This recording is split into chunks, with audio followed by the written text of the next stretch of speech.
Since the Sandbox fans, we are welcomed back by the one, the only Kyle Arrington. Kyle, thank you so much for taking the time. How you doing, my brother? I'm doing well, man. Everybody is happy and healthy, man. So hey, at that point, I'm just I'm playing with house money. How was your holiday season? This time of year is always so crazy. Being able to, spend that time with family, I feel like is so important. It was great, man. It was a great time. Giving back. We had some great holiday initiatives. Our shopping spree that we do at Tanger Outlets. Our Bring Joy with the Toy.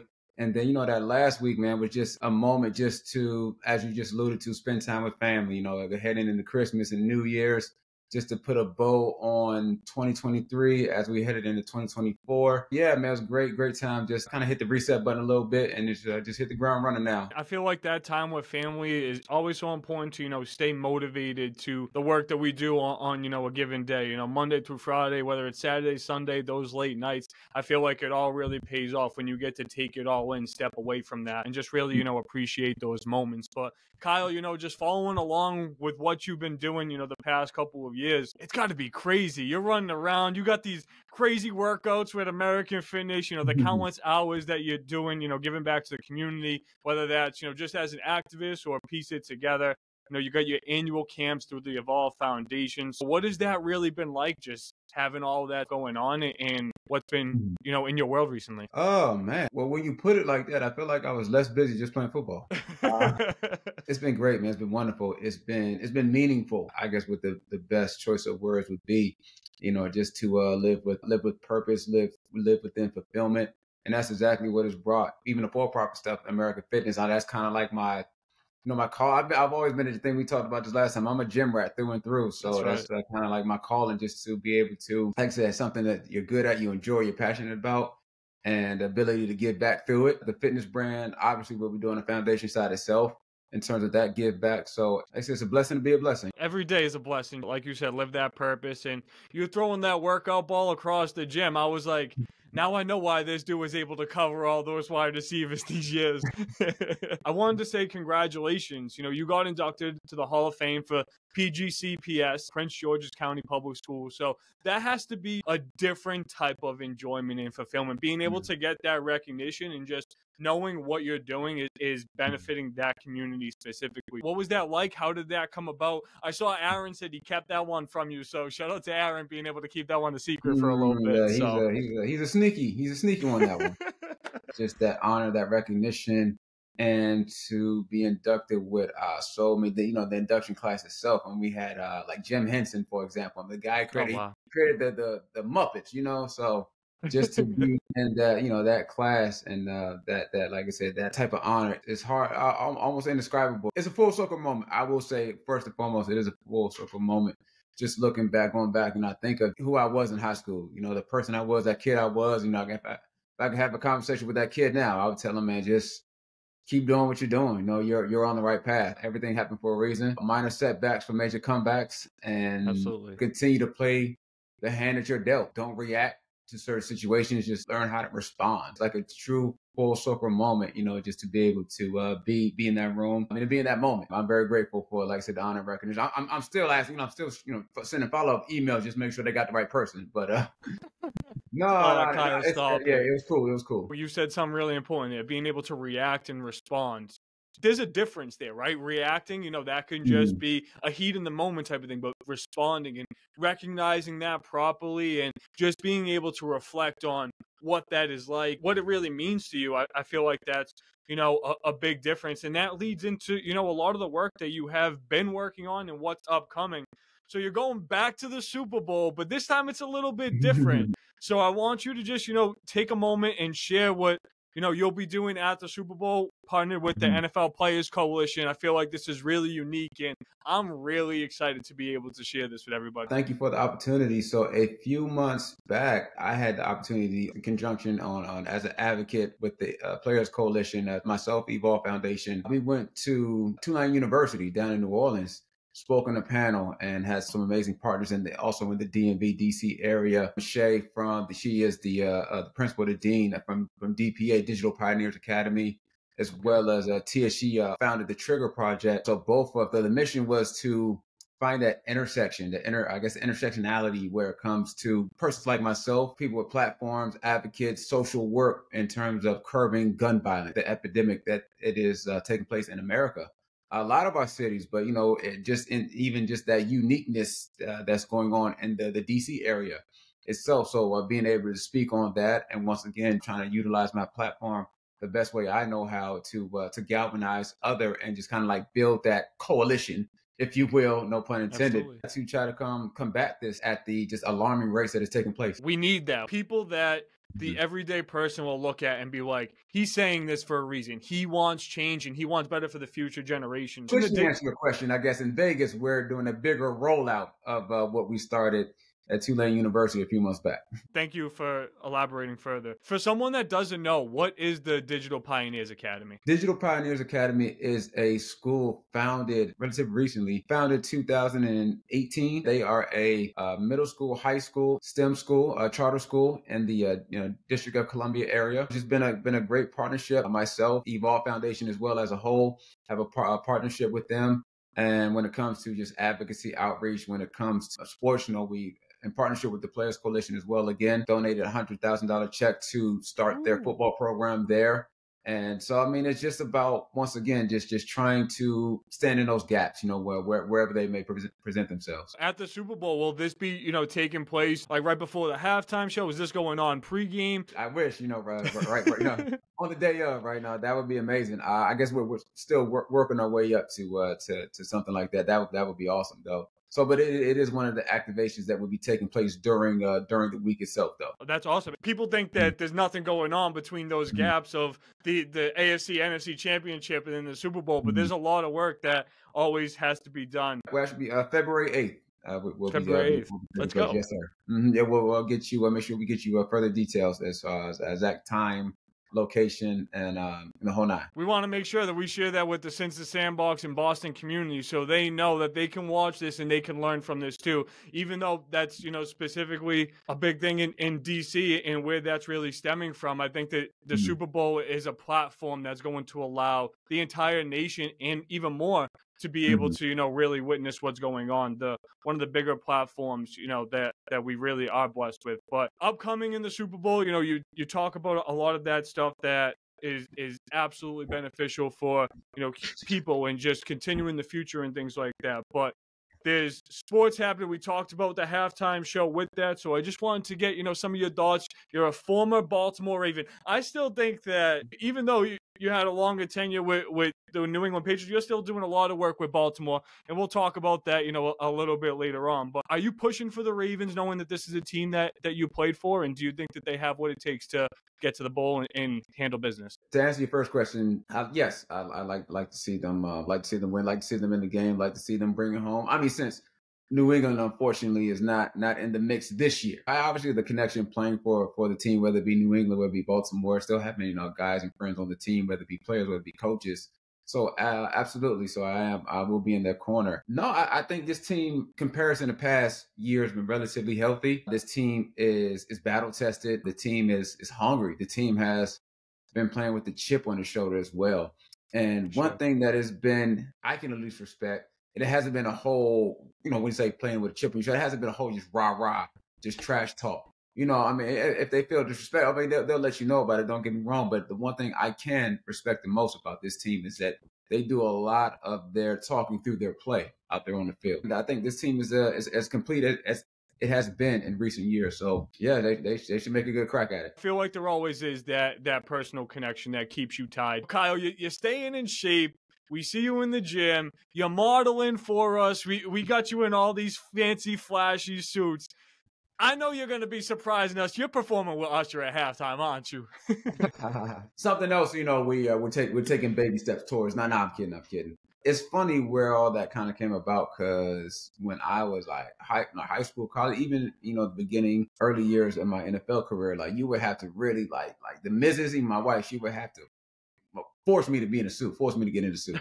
So yes, just what we talk about preach ad nauseum is just transformational growth, and that's part of it as well. As an individual. So it's been it's been fun. It's been great to see and introspectively, speaking. So, I feel like at this point, man, probably have more dress shoes and dress clothes in my closet than like sportswear, casual wear. It's also about building like confidence, self-esteem, things of that issue. So when I post stuff, it's like, it's not never honestly trying to bring attention to myself.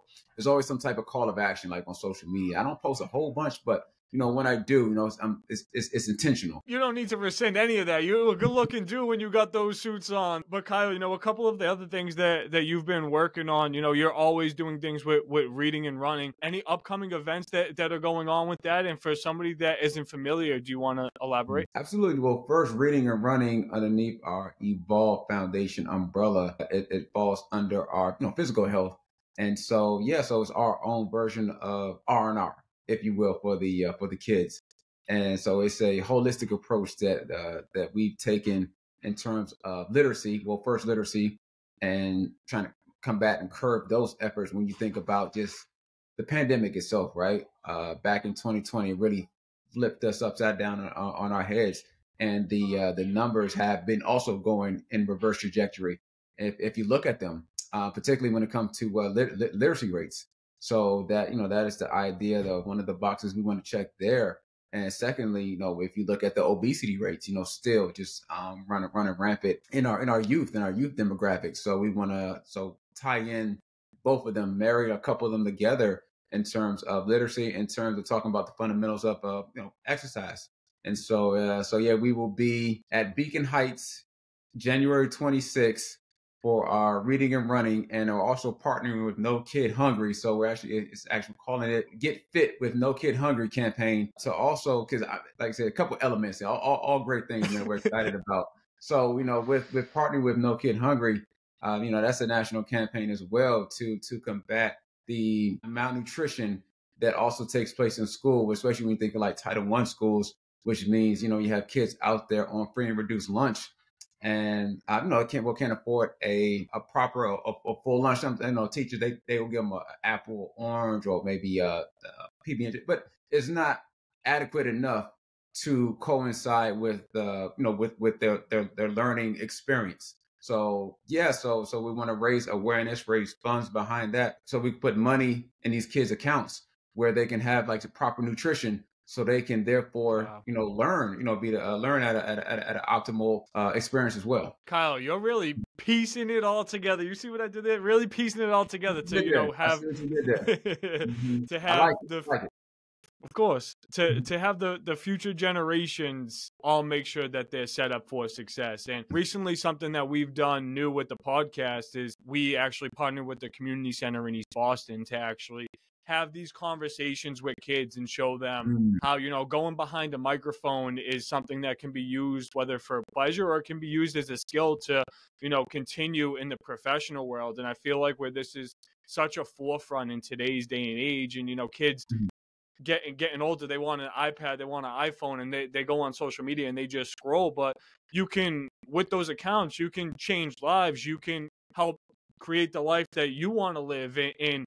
These microphones, these cameras, they might be at our disposal very easily, but they have a lot of power behind them if you know how to use them properly. So that's been the goal in our mission that we've really been able to do. And we've been able to touch kids as young as 7 and, up to 18 years old. And some of them, aren't so comfortable with creating or speaking their conversation that they want. So, we have a couple of, templates that we follow, some questions that we create depending on the age group that we get. And we really try and make kids understand that there's always, someone to talk to. There's always a comfortable place where you can share your piece. And, whether there's 1 million people listening to you, maybe there's 10, maybe there's 50. If that impacted one person, no matter what the number was, I feel like that's really the difference. So that's something that we've been really trying to put, a focus on with the podcast world. Well, let me say congratulations, man. And my hat's off and kudos to you for that, man. That's powerful and that's impactful. And that's what it's about. Thank you. Yeah, that's what we're trying. I feel like, it's cool to be able to have the platform, but if you have that platform and you can help make a difference, then why not do so? And, I was a former substitute teacher at East Boston High School. So being able to continue that relationship with a lot of the youth and just have that interaction and be a part of the community of the future of Boston means, a lot to me. But Kyle, you're going to be doing a lot of, working for the future generations as well. There's a finance and investing program to help create equity and inclusion that you're going to be working with and working on. Do you want to talk a little bit more about that and why is that so important to you? Absolutely. So we have just some amazing partners when it comes to iRobot, Care First, the Players Coalition we talked about. So another partnership in which we're rolling out a financial literacy program with is New York Life, and just another major recognized brand, prestigious brand. And so the idea behind that is to first educate, but also make an impact, within our community. And so, and especially when I know you just alluded to how we're moving towards this shift, and so it is shift in all facets of life now, including when it comes to kids receiving information, not only information but even money, the possibility of big dollars at an early age. When it comes to like the NIL opportunities in college, or even some states have the NIL opportunities in high school. So right, and particularly some of our kids, they don't teach us these things in school. When it comes to savings account, when it comes to checking, when it comes to stocks, when it comes to different investment opportunities and protecting your investment, first and foremost. And so that's why we feel like it's important. It's integral to educate our kids and even our families at large when you think about it, because if you don't really approach and affect the family dynamic, then it's not as effective or efficient as it possibly could be. So the idea is to create different investment accounts for kids throughout the DMV, and I would also love to come to Boston, come to New England with the same opportunities there. Spent 7 years of our life, so that community is very near and dear to me and my family's heart. And so we're just trying to be as impactful as we can be, in our own backyard, but even like once again our second home. Let's go. I love that. And the difference that should make should really instill in people, and not only because you are a former professional athlete, but because you're somebody that can relate, you're somebody that cares, and you have the experience to know what's best for at least a general population of the youth going forward. So, and what you mentioned with the finances and investing, I think being able to understand, taxes and credit, I feel like is a huge thing too, because I had a financial literacy class in high school, and I feel like I just got handed a computer and it was like, oh, answer these online questions, you get a grade, and like just stay on par.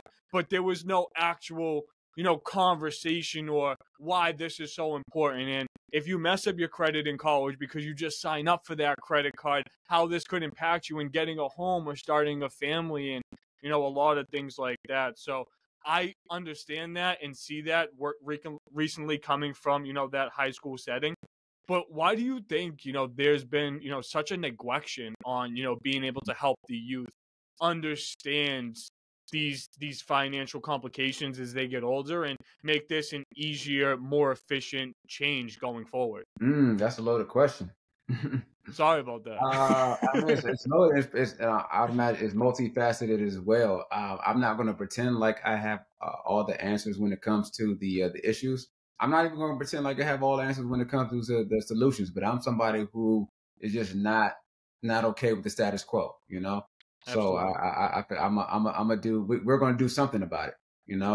And I don't know, when you talk about neglect, we talk about attention. I mean, maybe because there's so many things that distract us. We're so distracted as a society. We talk about a teacher, even when it starts in the home. Once again, just going back to things are already not heading in a great direction, but once again, the pandemic just really just turned everything upside down. Sometimes you lift up your head and you feel like the world is on fire, and so even us as parents, sometimes we find coping mechanisms, and whether that's unfortunately through like substance abuses, things like that, things of that nature. Social, I don't know, even social media. Social media is a drug, Yeah, for parents and for kids. So for sure. I'm well, once again, like I said, I don't have all the answers, and I just know, like I said, we're just trying to do our part. We're trying to do our part to curb, the direction that we're heading. and trying to get to a better place tomorrow than we were today. Kyle, with you having, a couple of young ones at home, does that make it a little bit, I don't want to say like a little bit more important, but is that part of the reason why it makes you want to, really be better for all in those facets? Absolutely. It's once again just going back to the notion of growth, of evolving, of perspective. Once you become a parent, I mean, it's a game changer. Mhm. And it's not just about your kids. It's about all of our kids. Trying to navigate this thing called life together. And so if we can, I guess be once again going back to being the gap, understanding those gaps, because we'd be naive to think that all communities are built the same, right? And so if we could be that lighthouse, we could be that beacon. If we like I said, we could just be a role model to a kid who may not have one, or at least a proper one. And if we could just like touch one life, it was all worth it. Absolutely. I couldn't agree more. So Kyle, thank you for, really sharing that. And I appreciate that we have people like you in the world that are here to, help fight that battle, and anything that I could do to, continue to help be a part of that. I'm all about it. I do want to talk about you being recognized, on Fox. I feel like you're in there every week. You're a contributor in DC. So how did that come about? What is that like? And I had it on here, when's the next time we'll be seeing you on Fox? But I feel like you just had a recent appearance. Yesterday. No, Yeah, that's what I'm saying. yeah, no, it's cool, man. It's cool. I'll talk about once again just trying to live a meaningful, purposeful, and just fulfilled life. That's part of it. I went to school for communications, mass media, specifically, so to really be utilizing that degree. And in this facet is just awesome, because so many times, we go to school, we pile up this debt, and we go into fields that has nothing to do with what we majored in. And so to be able to live that life post career. And one thing I said to myself was that, hey, if I could make a career out of this football thing, that would be the transition. It wasn't an easy transition, don't get me wrong, Yeah, but just what the ins and outs of the back end of the career. But here now with the opportunity, and it's funny because I'm not even into commentating pregame, postgame. I'm in a lifestyle. Like Good Day DC, Lion Lunch Hour. It's all lifestyle. It's casual. It's fun. It's laid back, and it gets to show my personality. Because absolutely it does. for so long, and it's funny because people are like, yo, I didn't know you had a personality. Well, I was like, well, if you play for Bill Belichick for 7 years, that'll do that to you. I mean, they kind of stifle it a little bit, and that's part of the picture way a little bit. No, I'm kidding. Just to be able to show that now, so much, it's range, and it doesn't place me in a box. Like sport. I wouldn't say sports necessarily just places everybody in a box. You can still inject your personality into the subject matter, but that's just exactly what it is. It's just a one specific subject matter. So to be able to, to have a conversation or a topic about something, you could be silly with, you could be funny, you could be profound, prophetic. It's cool, man. It's cool. I like it. And summation is cool. You guys have like a really good vibe, and your energy every time you're on there, it's just like, all right, show's on, like action time. Like I think you do a great job with that. So shout out to you and the Fox team over there. I can't wait to just continue to watch, because every time you're on there, I feel like I'm always dying. Yeah, But man. of Yeah, course, I of just course. get to be me, and me. I'm still, when I talk about that kid from high school, I really never grew up. So So kind of earlier in the episode, I mentioned recently being, with Baltimore. So I was able to do some research on this, and I also saw, through your Instagram that you were able to, be a part of this as well. So you were at the Baltimore facility, M&T Bank Stadium, with the U.S. military through Waveforms. Reflect on the experience of welcoming the military there around the holidays, and what that experience was like in Baltimore, and obviously, you being back in the stadium. it was a military unit where they handle a lot of the back end logistical stuff that allows our men and women, to do what they have to do on the field. And something I can relate to, because it's all about we talk about complementary football. That's it on that version. That's what that version looks like on their end. Yeah. So it was a great unit, fun unit that we had of men and women. And well, first and foremost, I should be remiss if I didn't thank them for their service and their sacrifice. So to be able to lead them in not only a fan, but almost kind of like a player experience. So as we were, gave them the experience when we come out of the locker room down the tunnel. Everybody got to touch that, play like a Raven sound, tap that sign. And even I try to get a little fancy with almost, threw my back out, but there, and I try to show off a little bit myself, but I tend to get myself in trouble like that. But no, it was humbling, and I couldn't be more honored to be a part of that group. And I think everybody had a great experience. Good. That's awesome. And I feel like there's no better person to lead them than you through that. But Kyle, with all of this being said, I wanted to make sure that everybody knows the work that still is continued today through Kyle Arrington. But with the news in New England that you were a little hyped up about Jerod Mayo being named, the next head coach of the New England Patriots. So for somebody that has been his friend, has played alongside him, I would like for you to speak to New England Patriots fan base on what the Patriots should expect from Jerod Mayo. You should expect, well, I think the fan base already know what they should expect, because they saw him as a player, and those same attributes and qualities will resonate and reflect through those same halls that he walked as a coach. That's being the most dedicated, the most committed, the most willing to sacrifice his time, effort, and energy. He is playing linebackers. He's a quarterback of the defense. He was our Tom Brady on the defensive side of the ball. Him and Tom would fight, to compete as far as the first one there and the last one to leave. So when I tell you he is dedicated and immersed himself in terms of being a student of the game, and when I say like competitive, I mean even against himself. There's this saying out there where you say like gain every inch. And it's not just talking like metaphorically, or as far as yes, translating on the football field, but how do you do that though?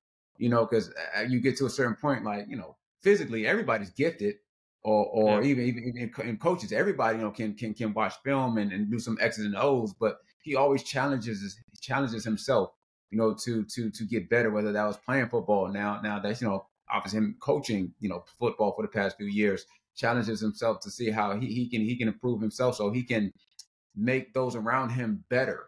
So I am really looking forward to. I already when the schedule comes out, I'm marking opening day, man. I'm gonna be probably the biggest fan, biggest spectator in Gillette Stadium. That first home opener, man. Just really excited to see what just the new iteration of the Patriot way looks like, and for him to put a little mayo on that picture. I'm very much excited about it. I love that. Yeah, definitely going to put some mayo on that. That was great, Kyle. And I feel like there was a lot that the average football fan that might not look too much into the past, or maybe they're a newer generation football fan. I feel like you learned a lot from you actually getting to be able to hear him speak in the press conference and just where he wants the Patriots to go. And I do feel like it is such a unique experience where he was a player here. He spent his entire professional career here playing in the league, and I feel like he has a good understanding of where the Patriots were and what the differences from that time need to be to relate to the players in today's day and age and how to make that translate successfully. Obviously, there's a lot of things that happen with the coach, personnel and things like that, but being able to see him on that platform and talk to the fan base, talk to the league, and I don't want to say put them on notice, but let them know that the New England Patriots are going to be here to be respected our way, and in this new era, we're going to continue that success. So thank you for really sharing that. We just said we don't rebuild, we reload. Always ready with it, Kyle. If you could start a franchise with the quarterback in the NFL right now, who would it be and why? And this is coming from, a defensive perspective, so I feel like it would give me all the more respect with your opinion here. Patrick Mahomes and Lamar Jackson are easy answers, man. I'm trying, like I said, I want to go outside of just the obvious. I could toss out a name. Maybe you could tell me if you like this guy's game. Give me yours first, yeah, because I want to go outside the obvious with it. So this is a younger name. He was in a prove it year this year, and he still has his team alive in the playoffs. And I know a lot of people might think, I'm going CJ Stroud. He's a rookie. I still feel like he has some things to prove in the league, but he's already playing great ball for the Texans. But what do you think about Jordan Love? I feel like there was a transition that wouldn't have been easy for the Green Bay Packers. And, I feel like this isn't a name that's, talked about in like that top 10 type of conversation. But Mhm. on a prove it deal behind Aaron all those years, I feel like the Packers really Mhm. impressed some people to still be here at this point. So maybe not, the top quarterback in the league at the moment, but with a successful future coming up, CJ Stroud, Jordan Love, those are some, Mhm. great names that Mhm. you could potentially flirt with Those to build were that great. franchise. Those are actually great names you used to throw out in terms of like starting a franchise with, and they have so much up. Still very very young. Obviously, CJ Stroud's a rookie. Jordan Love only a few years in himself, so a lot of upside still there. And no, I never obviously it was never a question. Just particularly talking about Jordan Love specifically, it was never a question of talent. I know they started the season where they started off what the first 1 or 2 games, and then it was kind of like a little the team looked a little mediocre from that point, but they really strung the last I guess back half of the season along, and it's not always about who is the best team when especially particularly talking about going into the playoffs, it's who's playing the best, and they are Absolutely. one of those teams that are right up there as far as playing the best football. So they no, I mean they're scary. They should be reckoned with, and it's going to be an interesting divisional round this weekend. Yeah, because it really just came down to a question of just cohesion, timing, chemistry, Yeah. things like that. As far as him taking the reins, and what they're doing in Green Bay, hey, the proof is in the pudding. So we had Brett Favre. They draft Aaron Rodgers. They groom him to take over the reins when it was time. They did same concept with Jordan Love, and Aaron Rodgers when it's his time to walk. The Commanders might need to look at a situation like that. Dallas might need to look at a situation like that. So I'm just it's not a bad formula. As a defender, I'm really interested in this question because there's been a lot of back and forth. I feel like you hear executives say one thing, you hear players say another. Mhm. As a former player and as a defender specifically, what are your thoughts on the play titled as the tush push at the moment? Is this play unfair for defenders and should it be taken out of football? I understand the advantages and disadvantages on both sides of the ball. Really, as somebody that's typically outside of the line of scrimmage a little bit, you can make a play at the line of scrimmage, but typically lining Mhm. up on the outside. I'm interested to hear your Mhm. thoughts on this play and how this is like a little bit different from just your traditional quarterback sneak, or if it is. I mean, I'm gonna just speak from a theoretical standpoint, man. I feel like, as a defender, it's your job to stop the offense. Mm-hmm. And that's part of hell. I mean, don't let them get into a fourth and one, situation like that, or a fourth and inches situation like that to begin with. Yes. Maybe look at it that take the challenge head on, and just even philosophically, speaking, you got two ways to look at a situation. You can either For look at it sure. as a threat, or you can look at it as a challenge. Mm-hmm. And your body's going to have a chemical response either way. So I'm always looking for something. Matter of fact, I take everything personal, even when it's not personal, just For because like sure. that's the little whether that chip is authentic or whether that chip is fabricated that's on my shoulder. It's Absolutely. there, Yes. so that I guess that's kind of the way I look at it. I respect it. And like I said, like I feel like I can hear the argument for both. Like I know in like the injury standpoint and being able to like just kind of like push somebody when like they're barely moving their body. Like I get that. But like you said, like this is football. Football is different. I don't feel like that. If that was to happen, I feel like we're trending in a direction that's a little bit less from the sport of football. And that's just, in my viewer perspective, that's kind of Preaching to how the I feel. choir. Yeah. At a certain point I think we're already at that point where it's starting to take a bit of the integrity away from the game. We talked about the Ravens a little bit, and I do want to, just hear your thoughts on a lot of what really occurred, this offseason. So Lamar Jackson was rumored to be wanting out of the Ravens because they didn't want to give him, like that long-term contract. I want to know, why do you think other franchises were so reluctant to make a deal for the QB? Do you think that it was they just knew that Baltimore was going to lock up their guy and that scenario was all going to work out?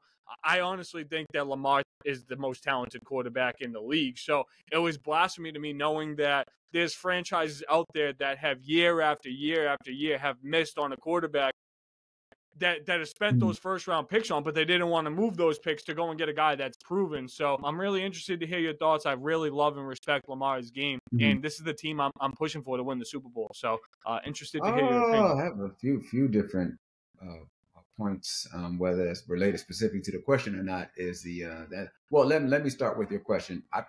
Deshaun Watson is the Yeah. reason why, the Cleveland Browns do Cleveland Brown things. So and so that was one of them, giving Deshaun Watson $230 million fully guaranteed. And when you set the precedent, and that's all it's not all, but that's what it really comes down to when it comes to free agency, is what is the market? That was the market. So if Lamar Jackson saying, hey, this guy got $230 million and he hasn't had the level of success, at least maybe I haven't. I mean, he wasn't a MVP, Yeah. all pro, things like that. Then you kind of start comparing your accolades and things. So, I mean, I get it. I get it from a player perspective, and I also get it from an owner's perspective to a degree. As far as one, no one's giving 230, 240, 260, guarantee what he was looking at. Want to give to when they say quote unquote running quarterback. But it's and it's unfortunate when athletes in Lamar Jackson's situation get labeled like that, because you have like your Josh Allens out there, who aren't labeled like, well, he could be injury prone and things like that, but he runs just as much, so if not more. He's running through. Yeah, exactly. He's not looking to get down like Lamar is either. Like, no, he's running through contact. So, absolutely. So I don't necessarily want to get into that side of the conversation, but I'm just putting it out there. So, and then you still got, GMs out there, who are scared, if you will, because they try to hide behind anonymity, because they tell you, the Bleacher Report's talking about, is a GM out there that said, I don't care what Lamar Jackson do. He could win All Pro, or he could win MVP, 5 more times, but he's still a running back. They will never give him the respect that he deserves, or he commands at this point. So, but all in all, if they have a solid run, like I think they can, get him to the big dance and bring it home, that's just pure vindication. Absolutely. I couldn't agree. And I'm rooting for him to prove everybody wrong, because there's absolutely no reason that he should be disrespected as such. And I know that, he got it. He got the contracts. He's still playing with the Ravens, and they're having one of the best years that they've had in a long time. But still, just understanding that quarterback, that player for the Ravens, is also a person. And he worked real hard to get to this point in his career. And this happened, coming out of Louisville. People were talking about, is he going to be a wide receiver or any of that? And look at what he's able to do. There's people that might be more fluid passers, as what they would, title around draft time or anything like that. But Lamar Jackson, I feel like he is a very underrated passer. I think he sees the field extremely well. And now you give him some weapons. Look at what Zay Flower and Odell Beckham are able to do. And even with the injuries that they've had to overcome at the running back position, this team has not skipped a beat. So I just really, wanted to reflect on that and be able to show some respect to Lamar Jackson, because I think he plays a great game, and I think that there's going to be more quarterbacks like him in the league. And I think we're going to start to see some of those GMs or some of those coaches, executives, if they still feel those opinions, you're going to see those guys start to get weeded out a little bit, because one, for an organizational standpoint, you're missing on talent, and two, those opinions about just a quarterback being able to run the ball isn't there anymore. I feel like, if anything, scouting departments are looking for that, and starting that at like the high school level, being able to explain the playbook. It's definitely the new. I mean, it's almost like a prerequisite at this point now for the quarterback position. You have to be dually dynamic. For sure. And I'm sure that makes things, a little bit more difficult on the defensive side of the ball, but that's why I feel like those skill sets should be so valued. But, Kyle, a little bit back to you. I saw, in September, you guys had family reunion weekend in New England. So I just want to know, I know you talked about with Jerod, you have a big excitement for going back to New England this upcoming NFL season. But, what was that like, just being able to see some of those guys that you might not see, so often? I'm sure, you still keep in contact and things like that. And, with that, I wanted to know, you see some quarterbacks or some offensive players that want to be great, and some defensive guys think, in the same perspective. Did Tom Brady ever hop in a defensive film session with you guys to try and see things differently, or just get a level of competition as an advantage to his game? Well, the first answer to your first part, we were all there too. celebrate time, well deservingly celebrate time. Just the mark. I don't know if you would call it a mark. It just the imprint that he left on that entire New England community.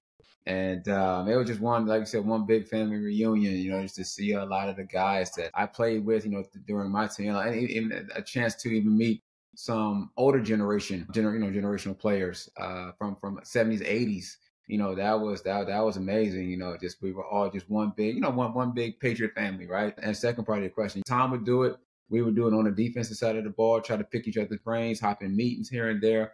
And like I said, and going back to a previous statement about just trying to gain every inch, gain every inch, every advantage you can, not in between the lines. So when it comes to an opportunity to gain an advantage on your opponent, and that's one thing Bill would preach, like acknowledging as well. Trying to stay ahead of your opponent. Each day of preparation.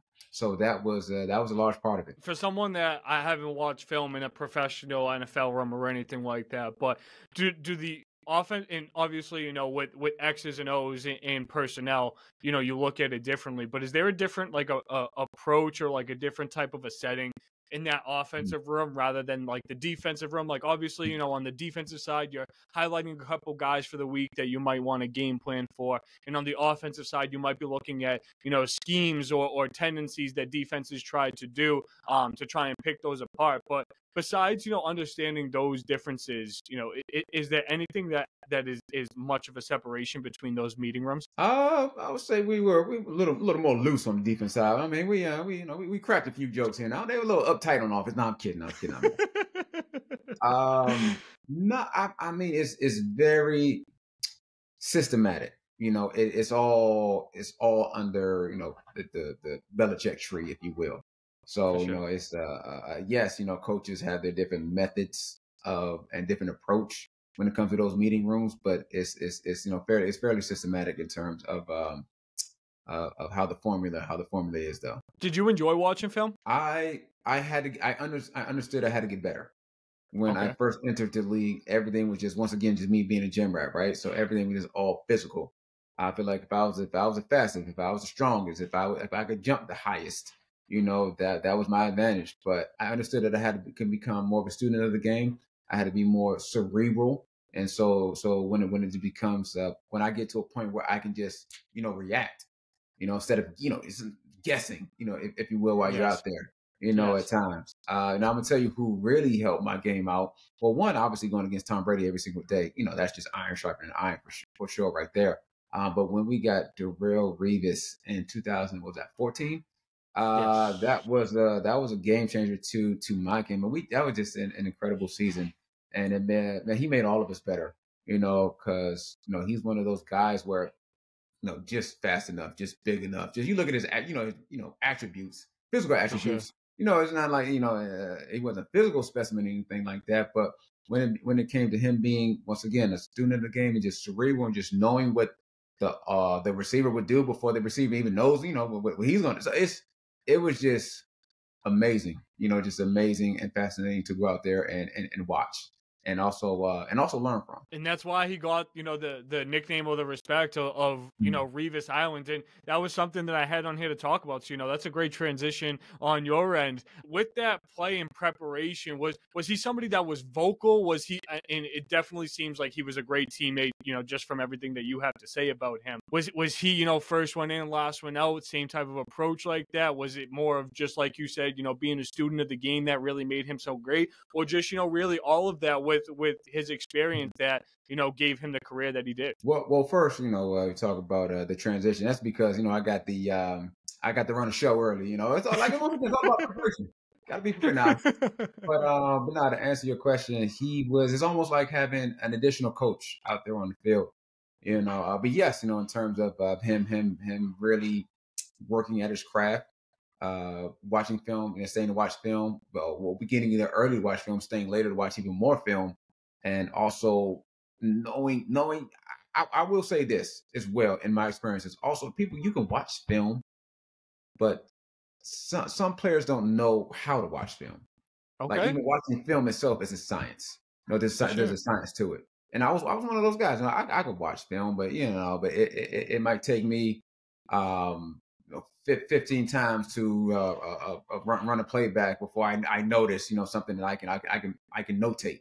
Okay, as Okay. far as a tendency, he get Reeves was one of those guys. He'll pick it up automatically something. So and in doing so, he would help you as a player to what to look out for, a future reference the next time, you're watching game on a future opponent or maybe even the same opponent. And also he was a big proponent himself of self-scouting. That's something Okay. that was big in New England to begin with, but that was something that he was already aware of, when he Mhm. got there as well. Like, even watch your own tendencies, because it's like, you're out there playing chess, especially when Yeah. you're at the line of scrimmage, playing with these receivers. So you got to use everything in your toolbox. You got to mix it up. Those like if you have them guessing just for a split second, it's because on their end it's all about timing. If you throw off their timing even a split second, like that's an advantage to That's the you. difference Mm-hmm. in winning a route or a pass deflection on your Mm-hmm. end, a pick six. It's Mm-hmm. it's literally milliseconds Yeah, it's a game to of all of inches. that Mm-hmm. for sure. So I'm Kyle, about to you say, ask any woman out there. It's a game of inches. I'm asking. I love it, man. I'm I love it. Oh shit. Kyle, what is the most important part to a successful team? the most important. The most important part to is leadership. Okay. I mean, everything funnels down. What they say, what SHIT rolls downhill. Yeah. So but that starts with ownership, that starts with front office, then it's coaching, and then that's your leaders, even as far as players, captains, go. So I would say the most important part of a team is leadership. If you ask this question to 50 different people, they might say, different answers, but I do feel like when you start elaborating on that a little bit more, it does really, come down to that. I feel like, being able to Well, collaborate and work together. It builds an identity and the culture of a team. For Just sure. to elaborate just a bit more, and which is important. I mean, it permeates through the locker room, and as a result, the product that you'll get and you'll receive out there on the field. Yeah. And when everyone's, thinking the same, reacting the same, they're understanding what the process is to help make this team great. That, like you said, that all starts, at whoever's leading the pack, whether that's for a defensive back room, a defensive room, or a team as a complete unit. So, Kyle, a couple more questions here. Last time I talked about the Giants, we're not going to talk about the Giants today, Thank you. but yeah. But what was going through your mind Super Bowl 49 when Jermaine Kearse made that impossible sideline grab? He was literally on the floor and that just kind of like floated into his chest. Mm. What was that kind of moment like, just being able to like see that? I was like, oh, shit, they gonna crucify me. Well, it was I think we talked about last time, a rougher day at the office for me as an individual. But once again, just all credit to Malcolm being able to step in there in that moment of all moments, right, and be able to come up with that play. I mean, that's stuff they make movies off of right there, man. So, that was just a crazy, crazy game, crazy ending, and Yeah. also just goes back to, I don't know if we talked about this last time, but once again, chess versus checkers. It's understanding when to play chess and when to play checkers. And in that situation, I think Pete Carroll and those guys, they should have played chess. I mean, they should have Yeah. played checkers, because They were trying to play chess. they kind of played chess when they should have Yeah. played checkers. Yeah, down Yeah. there. They got a checkmate at the goal line real quick. yeah. But that just goes back again to, I think we touched on this too. Bill would say all the time, most teams will lose a football game, then they actually go out there and win them in tight game situations. And so that Wow. was case in point. That's a great, little quote to add in there with Bill. What are your thoughts, with Bill parting from the Patriots? Hell of a run. Yeah, it was. I guess first word, first phrase that come to mind. It was just a hell of it was unprecedented. I'm sorry, Absolutely. that's what I want to say. It's unprecedented. It's something we may never see again. Even there's the coupling of Bill Belichick and Tom Brady, something we may never ever see again. We were spoiled by that for decades. That relationship. Bill as a coach, But I mean, just like all, unfortunately, all good things must come to an end. And wish him nothing but the best. And if he's continuing, which looks like he wants to continue to coach somewhere, some franchise situation. But if he asked me, I don't think he has anything to prove at this point. But because it just comes to a point where, and I think we touched on this even with Jerod, taking over the reins, is because it's a different generation of athlete, because it's a different generation in general that's out there now. And so you need maybe a younger coach who can connect, command the locker room, maybe even a bit better, where meet the players where they are now. And Bill takes still, whether it's Atlanta, whether it's it look like they're going to retain McCarthy, whether it's Commanders or whatever kind of situation he finds himself in, absolutely, he'll add value from day one. But if you just, like I said, once again, just look at the landscape of the league, man, it's just, it looks like they just want to get younger at that coaching position. For sure. So Kyle, I have a funny question, and then we want to just talk about the future before we start to wrap up the last part of this conversation. On 5 routes right now, and just tied this to New England, do you think that Julian Edelman would catch any balls versus you right now? Well, him right now versus me right now? Yes. Who's that quarterback? No, I'm kidding. Hell no. Not him right now. He ain't working as hard as me. I promise you. He's behind this microphone. That's what he's doing. I was giving my friend shoot. I probably got at least 2 quarters left in the tank. Let's go. The Baltimore Ravens. They're without. Stand by them. Yeah, that's funny. The Baltimore Ravens are without Marlon Humphrey this week, and I would love for them to give you a call fresh out of this chat in the Sandbox and going on to the field. It's coming in. I got my number. Yeah, let's go. Kyle, a lot of gold's coming from you today. With all of that being said, I want to know what the future has in store for Kyle Arrington. We talked a lot about what you have coming up over the next couple of weeks, some projects that you're working on. But it seems like every single time we reconnect and we have this conversation, there's something new getting sprinkled in there. So, what does the future have in store for Kyle Arrington? It's a good question. Yes, there is there's a plan.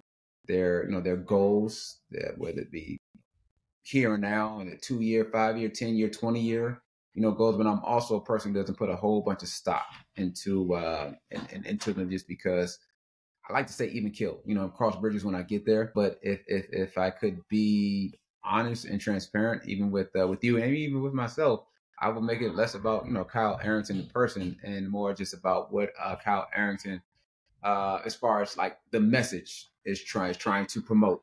And that message is really about, if we could get out there more, especially in this world and times that we're living in, more about just just be kind to each other, treat each other how we want to be treated. And I think it starts there, and then just just really be intentional about our core values. Because when you say, hey, this is what my core values are, if I'm about family, I'm about faith, I'm about community, but you're wrong, whatever you're doing through your actions don't reflect that. So that's neither here nor there. I'm not judging, but still. And once again, leadership. I mean, we need more leadership. We need better leadership across the board, and different facets of life. I'm just a guy just like at least trying to do my part. Once again, I'll never proclaim to have all the answers or anything like that. But I just want to, like I said, at least I just want to wake up and, well, I guess every night before I go to bed and every day that I wake up in the morning, it's like, well, how can I be the best version of myself? And Absolutely. That's just just part of it, and something that I would, and like maybe try to get others to think the same, maybe the same lines. Practice what you preach. I feel like that's something that would be, a perfect add in there. And we are, getting ready to conclude this conversation. I did want to say shout out to Aaron for, really helping being able to put this together. And also this relationship between you and I, this wouldn't have happened without Lisa and Kara over at iRobot. So did want to give them a quick shout out. And, Kyle, what's that? A huge shout out. Yeah, yes, absolutely. And Kyle, obviously you as well. You have a family at home. It's 8:00 at night on the East Coast right now, and I know time isn't easy to come by, but I really value, the hour that you were able to share with us, and really just want to give you the opportunity at the end of this episode to share anything that you'd like with the Since the Sandbox community and anybody watching. No, well, The pleasure is all mine. Thank you for the opportunity once again to come on your platform and just have a great conversation on your fellowship and just try to try to spread a good message. And I guess the parting my parting words would be um, just I'm big. I guess I'm big, and one thing I would love your audience is just to consider is we talked about energy, right? And so I'm big on that. So I would just like say, hey, to your audience, just consider your energy. Consider who you're giving your energy to. Hmm. Consider who's taking away your energy. Because it's electromagnetic pulls, right? So we have our heartbeats, for example. We have people who are around us who make our hearts expand, and then we have people that come around us who may make our hearts retract. So I'm a person where I just always hope that whomever around I'm having a conversation with, I make somebody's heart expand. And Absolutely. and so yeah, I'm if I said anything in this conversation that I would like you to take away, y'all just take away, it would be that just always try to be a person and always try to have people around you who make your heart expand. That's awesome. Since the Sandbox fans, we were thankful and lucky enough to bring you Kyle Arrington to the Sandbox. Once again, always a special experience.